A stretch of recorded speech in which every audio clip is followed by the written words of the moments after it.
So hello and welcome to our grade 12 parent and student webinar where we'll basically be discussing all of the things that you'll be needing to think about in the coming year in respect to college counselling, the process of applying to universities, and just to basically try to give you a general overview of what's to come in the following year. So before I go any further, most of you will be aware, I'm Mr. Forrester, and I'm Dr. Henchy. And we will be your hosts for the webinar. Just a little reminder, if you haven't already booked an appointment or seen your college counsellor yet, because you may be a new student or you may be a parent who hasn't met one of us yet, it's really time to think about making sure that you have spoken to one of ours about your future plans for university and for your application.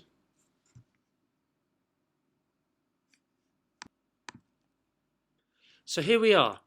We're finally in grade 12, the year where everything that we have been doing as a student in high school really does come to fruition, where we are looking as to the next steps and future goals and where we go to after high school. This year is key in making sure that transition to university happens and where all of our hard work pays off. So planning for where we go in the future, it's key to spend time making sure that our planning is done, and make sure that you have spent time with your college counsellor and with your parents planning for where you want to be, clarifying your goals, setting your priorities, and making sure that all of those applications are completed in on time. So really, the underlying message that is really important at this stage to share with parents is to make sure that we're all in the understanding that we are in a position where the three stakeholders in this process, that means the college counsellors, the students, and the parents, are all really working towards achieving the same goal. As part of that, it's really important to make sure that we're on the same page and to kind of know where we want to be working together. Parents would have received a pledge form, and on that pledge form via the student, and the student would have had time to look through and read through that with the parents. And so that pledge form highlights everybody's roles and responsibilities in this whole process. So within that pledge form, there is a list where the responsibilities of the students are highlighted, the responsibilities of the college counsellors are highlighted, as well as the parents, and some of the things that the parents could be considering doing in order to help support their children through a very important process for the children's futures.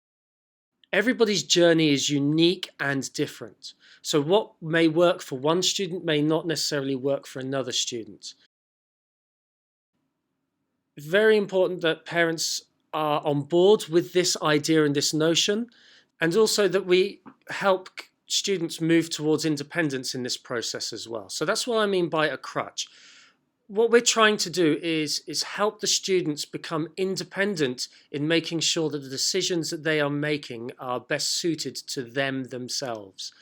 So adding additional pressure to some students to get, for example, Russell Group universities may not work for that particular student, whereas it may work for another student. So really helping the students move towards independence, as well as making the right decisions that work for themselves best, is what we're trying to achieve. Where one student may find that, for example, King's College London may not be good enough for them because they're trying to find or look for another university that's of a a higher ranking, for example. Although we don't encourage higher ranking, we also make sure that our students are looking towards finding the best fit, but that's a concept that we will explore a little later on. So if a particular student finds that, for example, this university is not really within their goals, but if another student gets an offer from King's, they may be absolutely over the moon and find that it really is a great big achievement for them to have got. So just understanding that what works for one student may not work for another student, and ensuring that the students' goals are at the heart of everything we do is essential. So alongside that, making sure that we don't actually try to stand in the way of finding that right fit, as well as adding pressure onto only finding the very top universities for some students. For other students, finding top universities, as long as having a safety school is in place, may be a better situation for them. However, ensuring that parents are helping counsel and mentor their children is key, and that's also something that we as counsellors do to help support and make sure that happens as well. But remembering that there is that three stakeholdership where we work together, and that's key. So we will hopefully be working together, sending the same messages out to the students, making sure that as honest information is coming to the students, and that we partner. I think that's key. So moving on to some of the things that parents can be doing to help the 12th grade students or their children to do is to continue to monitor academic progress, which is something teachers as well as the college counsellors will continue to do. Help those students develop their CV or resume. And in Moresby, we have an activities records section in which students are encouraged to continue to fill and not only just write down all of the things that they've been achieving outside of class in a series of list points, but actually to be reflective in that list and to write down any kind of skills that they have gained from doing any extracurricular activities through their time, both inside of school and outside of school. Also, what you could be doing is to help set up a calendar for the year for the students. Organisation is key in this process. That's something that we will be looking to do with the students as well, sending out reminders to ensure that students are aware of some of the deadlines that are coming up, but also some of the key milestones that are needed to be achieved as well in order to meet those deadlines. So making sure that getting things done in the right time frame is essential, and students may need help and support with. You could help students sign up for any required standardized test, for example, SATs. You go to the College Board's website or the ACT website as well if students are looking to do ACTs. Some students may not be looking at doing any of those standardized tests. So, ensuring that this has been discussed, and also ensuring that reminding students to have this conversation as well with the college counsellors is very important too. So you can help facilitate that too. We will also be doing so on our side as well. Ensuring that students are thinking about setting up appointments with college counsellors. We send out regular emails to remind students to come and meet us, but we find that some students are very regular in making those requests with college counsellors, which we encourage and very happy about. However, there are also some students that sometimes may forget or leave their appointments to the last minute. So this is something that we try to encourage not to happen as well. So it's important that students in grade 12 have actually seen their college counsellor and do meet as regularly as possible. If you are a student in grade 12 and haven't seen your college counsellor yet, please make sure this happens as soon as possible. So parents can also help their children with researching universities and trying to make choices that meet the best fit for them, as we've already mentioned. But this is also something that we do as well in our meetings. Research is key in this process. If students aren't researching the universities and or the courses that are related to those universities, they won't be as informed, and as a result may find that they're not as happy with their choices once they're at university. So having too much information is not a concept that we believe in happening. I mean, in college counselling, it's really key to make sure that students have as much information as possible. So the more research the students do, the better fit universities they're more likely to find. So there's never too much information in this process. Also, you might find that having discussions about what is affordable and what is not affordable may be a necessary step in the process. This is something that we really do encourage students to discuss with their parents to make sure that it's achievable for students to attend university. Making sure that everything is realistic in terms of expectations, both academically and financially.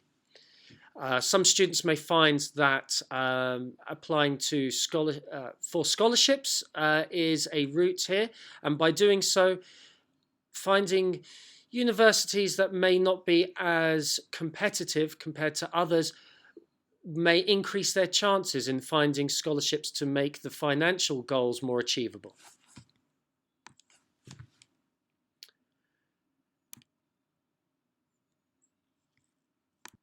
So here are some helpful tips from the College Counselling Office. When looking at a list of universities to apply to, it's important that the idea of diversity within the list is thought about. So looking at safety schools, incorporating safety schools in this list is really important, as well as then looking at likely or target universities, which are universities in the list that are quite likely for the students to achieve academically, yet still a bit of a challenge to get into. Those safety schools are there for students that are likely to achieve and are less competitive universities, but universities where students will be very happy to be at that university. So once again, research is key here. Finding those universities that are relatively easy to get into, yet still universities where the culture of the university as well as the actual course itself are places where the student would be happy at. Additionally, it is important to try to find some reach universities within this list as well. Universities that are very competitive to get into and at a real stretch the student has something to work towards achieving. And also make sure that students are updating their Bridge U list. Bridge U really is very good at helping students research to see what's out there. Each university will have their own Bridge U page, and then from there you'll be able to follow links to the university's website or the course pages, as well as reasons why it is a relatively good fit for the student.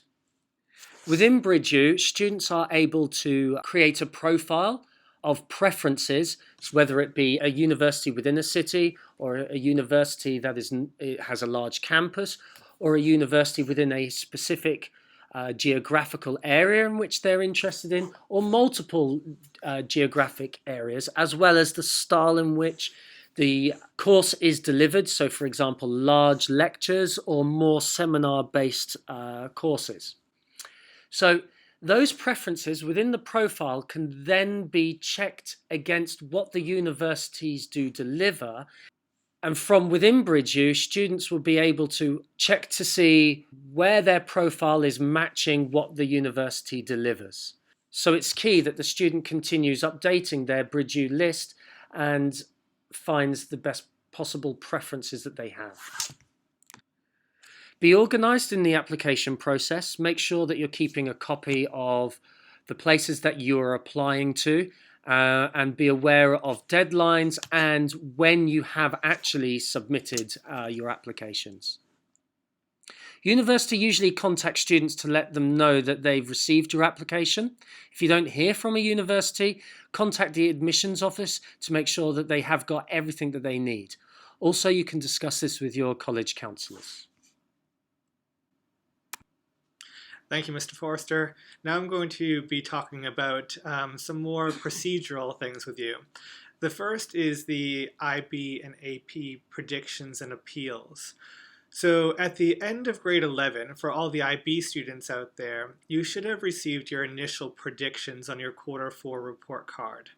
These predictions are just for you and I, for your college counselor and for the student, to look at where they're at. It's a snapshot of where they're at that time.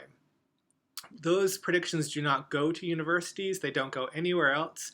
They're just a benchmark, so if students want the opportunity to better themselves, they have that time to in the first quarter of grade 12. During this first quarter of grade 12, teachers are then required to submit actual predicted grades, and these predicted grades are the ones that we use on UCAS applications. So by the 15th of October, teachers will predict students both in IB and AP. The APs will be the original prediction. And these predictions will be used on UCAS applications. After that date, teachers cannot change these predictions at all. So if you think something is wrong, students should not be going to the teachers with concerns. There is an appeal process which I will outline. On the 2nd of November, students will collect a letter with these predicted grades from the college counseling office. So grade 12 students can come down to their college counselor, receive their official predicted grade letter.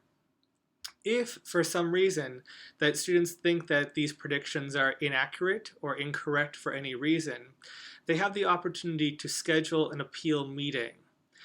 They need to schedule this appeal meeting between the 2nd and 6th. So that's when students actually have to schedule the meeting. That's not when the meeting is taking place, it's when they're scheduling that meeting. And they schedule that meeting with a college counselor. I cannot stress enough that the simple reason of university placement is not a reason for appealing a prediction. The appeal needs to be based upon evidence. And if we look at the next slide, we can see that the appeal itself is brought to a committee. So it's made up of a college counselor, academic deans, which is the IB coordinator, AP coordinator, and assistant principal. So after a student makes the appeal meeting, they will then have a 5-minute opportunity to sit down with the appeal committee. And the appeal committee is comprised of the AP coordinator, the IB coordinator, the assistant principal of academics, and a college counselor. During this time, the student has the opportunity to present the evidence that they think is valid to have a change of their prediction. The appeal committee always brings the information back to the teacher who is teaching that class. And then on the 18th of November, students are notified in writing from the appeal committee about whether their appeal was successful or not. After that date, there are no more appeals. That is a final decision on the 18th of November. And we do that because the students need to have these appeals in time to submit their university applications. Now that we've talked about appeals and the general year of year 12, we can now start talking about the specific university applications. So if students are applying to the US, there are many different ways to apply. And these all have their own deadline with it. So the first type of application is the non-restrictive application plans. And these are regular admissions, rolling decision, and early action. So basically what this means is that if a student applies to university, they are not bound to go there if they are accepted. On the other hand, there are restrictive application plans, and these are early decision and restrictive early action. So early decision means that a student applies early, they find out early, and if they are accepted, then they have to go to that university. It is a binding contract. As part of that process, students will sign an agreement, the parents sign an agreement, and also the college counselor signs an agreement stating that they have explained this to the students and the parents. Restrictive early action means that students apply early and they find out early, but it's not binding that they have to go there, but it's binding in the fact that they can only apply to that one university early action. Most students will be filling out the common application if they are applying to university in the US. The website for the common application is there on the screen, commonapp.org. The common application is one singular application that allows students to apply to many different universities. In the US, I believe there are about 800 or 900 universities right now who are accepting the common application. So if a student is applying to the US, most likely they will be filling out this application, but they may have other applications that they need to complete as well. For example, some states have their own separate application, like the University of California system or Texas. And then other universities will have their own specific application that you need to use that one singular application to apply to that one university. So as Mr. Forrester previously said, it's really important to maintain a balanced, a comprehensive view about how to apply, the deadlines to apply, what is needed, and this is where the support from the parents really comes into play to make sure that all of these deadlines are met.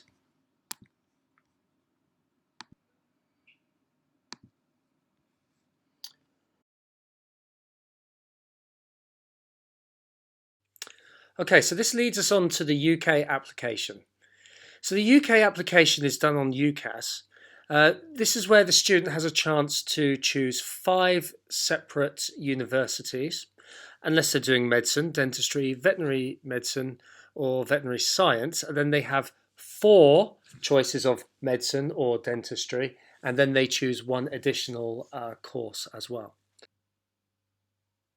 If a student is going to apply to Oxford or Cambridge, they can only choose either Oxford or Cambridge. They can't apply to both at the same time. It's important that students check the website, the UCAS website, to see if they meet the university qualifications. That's something we do with the students as we are working with them, fine-tune their list. So the UCAS deadlines. There are 2 UCAS deadlines. One is October the 15th and one is January the 15th. If we look at the October the 15th deadline, that's for students that are applying for Oxford or Cambridge and for students that are applying for medicine, dentistry, or one of the veterinary sciences.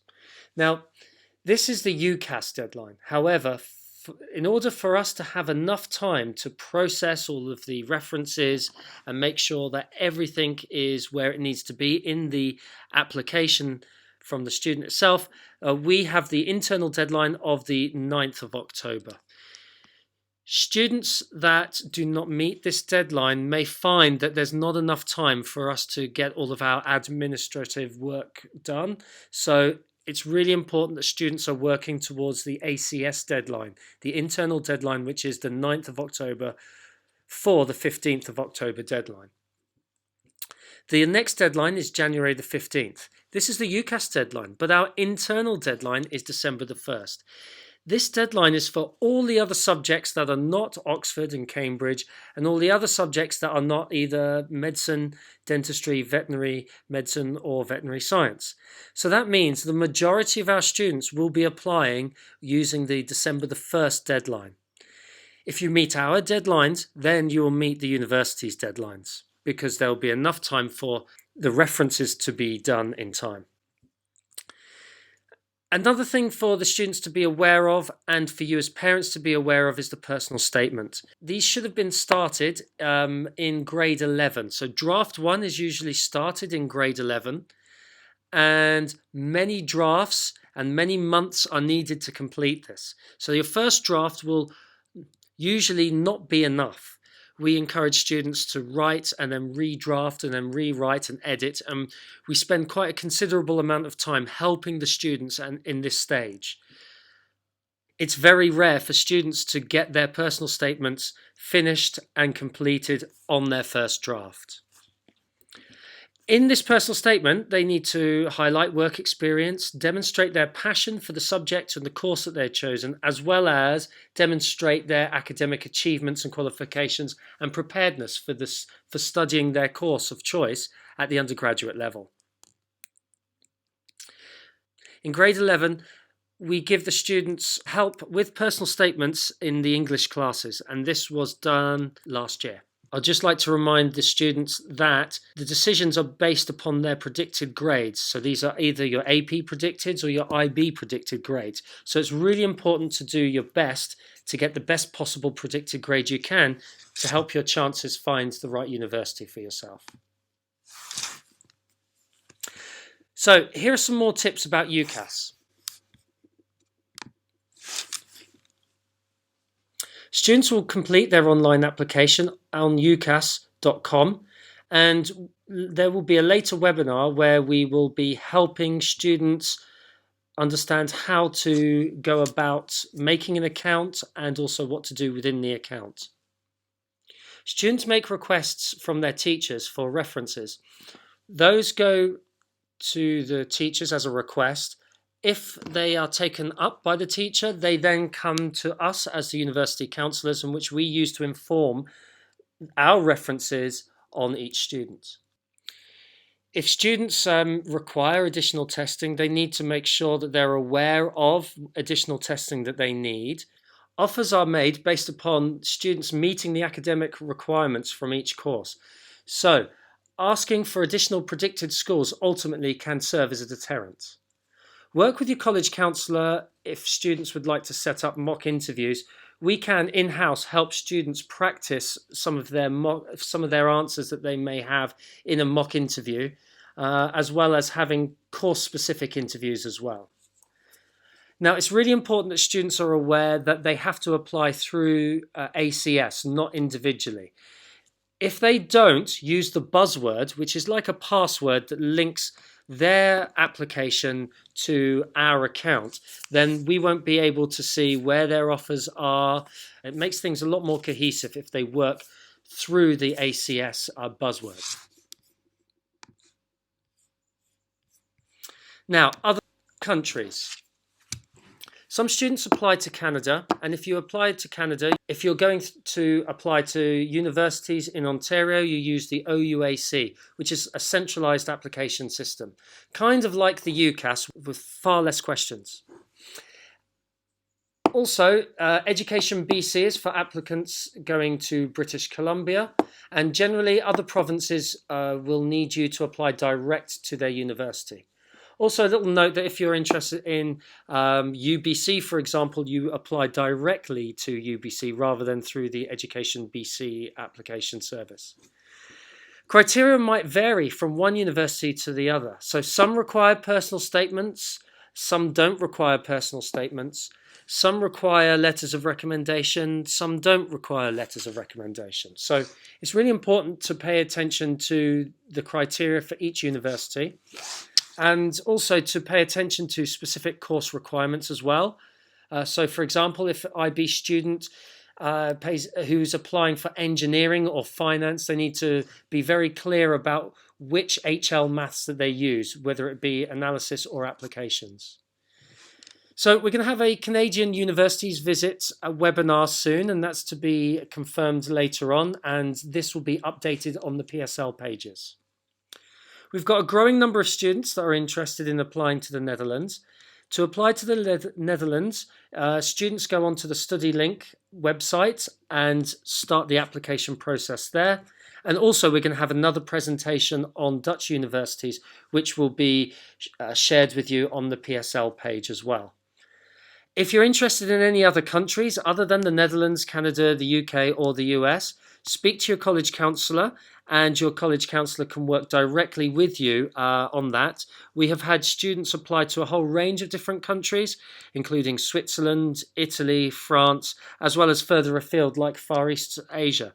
So make sure you work with your college counsellor so both they are aware of what you're trying to achieve, and then you can be aware of how to achieve it. And with that, I bring you to Dr. Hinchey.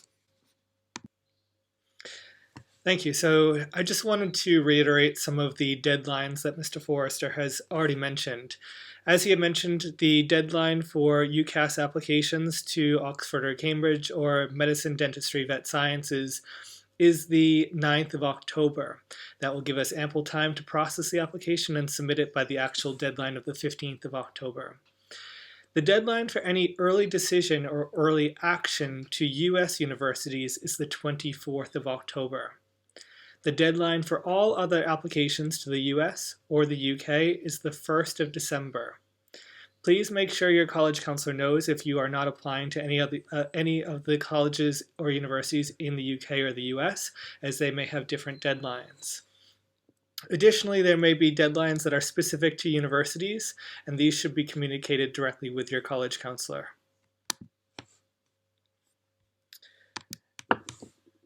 There's a presentation on financial aid in the United States that is on the Principals Corner in the presentations that is available on the Power School Learning page. If you want more information about financial aid and scholarships, specifically for students going to the US, please make sure you view that presentation. Additionally, if you are a US citizen applying to the United States, you will need to complete the FAFSA form and submit it as soon after the 1st of October as possible. The website for the FAFSA is fafsa.ed.gov. Also, you should check the financial requirements of US universities. They may require additional documentations such as the CSS profile. If you are interested in anything with financial aid or scholarships, the US universities have specific people that you can be working with to help you with these queries. Additionally, there are many opportunities for scholarships that students are eligible for. Here is just a small selection that we have found to be useful with scholarships both for international students in the UK and in the US. Additionally, there's a website there that is UCAS, the last website on there. That is not a scholarship website. However, it is a website that's specifically useful for students looking to find out what their status fee is. So if they're paying home or international fees for programs in the UK. So if you are interested in figuring out what your status is in the UK, please use that website. For anything else, for other assistance with scholarships, look at the other websites that are listed there. Now we've talked about how you've gone through the search process, how you've made the application, and at some point you will actually be made to make a decision. This usually happens in the springtime after students receive all of their offers. Now, each application process has a different way of making your decision. So if you apply through the UCAS system, you make your firm and insurance decisions directly through the UCAS system, and hopefully you'll have conversations with your college counselor before you go about doing that. If you're applying to the United States, you can respond directly to universities, letting them know that you decided to take up their offer. The decision deadline for finding out of whether or not you're accepted or not to US universities is the 1st of April, and then you need to respond to the university by the 1st of May, stating your intention. Just be aware that wherever you decide to enroll, whether that be the United States, the United Kingdom, or anywhere else in the world, there may be a number of forms that students need to complete as part of this process. Some of them may involve housing, extra student accommodations, such as extra time for students, whether or not they need any type of accommodation when they're on campus. So once a student has confirmed their spot at the university, it is really important that students be aware that the university will be communicating directly through them, through the email address most likely, or the portal that they have provided. So there are a number of additional forms that students should complete during the summer months. So it's imperative that students watch their emails and portals carefully and regularly. Finally, we know that this is a very daunting process. We've worked with students for the past, year plus on this process, and hopefully you've seen our previous presentations.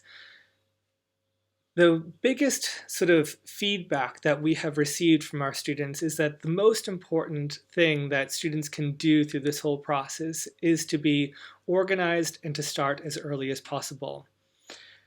It's not too early to start the application process now. As we have tried to stress throughout this entire process, we want to be meeting with students and families as much as possible. This is crunch time for seniors, so it's really important that we work with you one-on-one. Every student's journey is unique, and it's important that we have this communication so we make it as a fruitful relationship as possible. So if you look at these former words of wisdom from our former students, you can see that, looking back, our students have really thought the process is one that's worthwhile, but it takes a lot of hard work. So it's not one to be left until the last minute. And finally, we do want the opportunity for you to feedback any questions. Of course, you have our email addresses there, but also in the description of this video, you will see a link to a Google form. So if you have any questions, feel free to list them in that Google form, and we will try to respond directly to you, as well as to create a frequently asked questions document that we can send out to the entire grade level. So with that, I would just like to thank you for watching this webinar. And if you have any questions, feel free to get in contact with either Mr. Forrester or myself, and we look forward to working with you throughout this process. Thank you very much.